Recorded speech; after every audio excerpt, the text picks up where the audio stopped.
Now, when it comes to serotonin, what is happening when in the impulse control disorder? It is low. Okay. Where is it low? It's low centrally. Okay.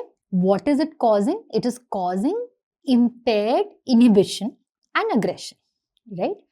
So, both of it is causing. What is it causing? That there is low serotonin. Where is it low? It's low centrally. Okay. And what is it causing? It is causing impaired inhibition and it is causing aggression or impulsive behavior. Right. Now, whenever we have to look into serotonin, where do we go? We go into the into the CSF5-HIAA, right, which is a serotonin metabolite. Why are we looking like that? So, look at this. If this is serotonin, okay, and the next thing is we will look at the metabolite here, right, which is 5-HIAA. Right, 5-H1A. Here it is there. What is the precursor there? It is the amino acid, which is what? Tryptophan.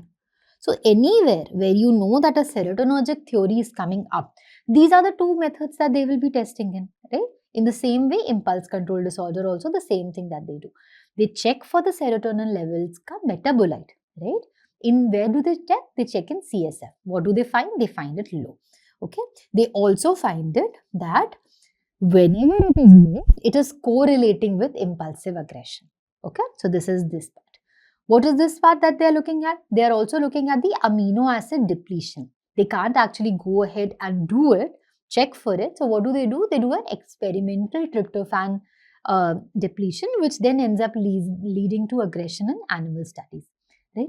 What is the other way that we look into for evidence whenever a serotonergic theory is involved? SSRIs. Right? So this is a evidence which is later on given as in when you're giving the treatment, a reduction in the symptom is seen. That in itself is also an evidence that we're looking at, correct? So not just here, any sort of theory that you're looking at, whenever there is a serotonergic theory, these are three things which will end up coming in some way or the other, and you can look into it. This is how you can make correlation in the terms of psychiatry. We have to remember that they are not all they are distinct disorders, but at the end of the day, patient is coming as a whole, right? So it's also important to make these smaller correlations. The volume of the subject will appear lesser when we do that, right? Okay. So this is the three ways that we are giving evidence, right? So genetic or early environment changes are there.